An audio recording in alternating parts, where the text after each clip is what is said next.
ស្លឹកពោធិ៍មួយសន្លឹកនេះពិតជាមានអត្ថន័យសំខាន់ណាស់គឺជាព្រះអាទិត្យព្រះច័ន្ទនិងតារា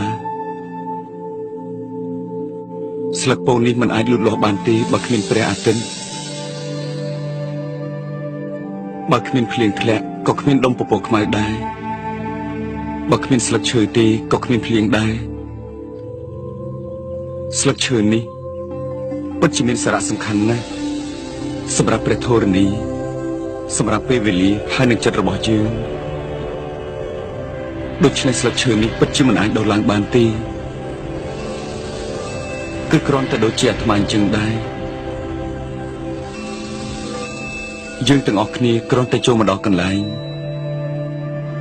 ដែលជាមូលហេតុធ្វើឲ្យយើងមិនអាចស្លាប់បាន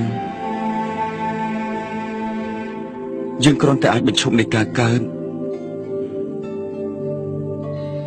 អ្វីគ្រប់យ៉ាងនៅក្នុងពិភពលោកនេះត្រូវបានជាប់ទាក់ទងគ្នា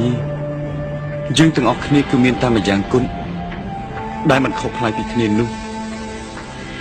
គឺយើងទាំងអស់គ្នាជាទម្រង់នៃធម្មជាតិ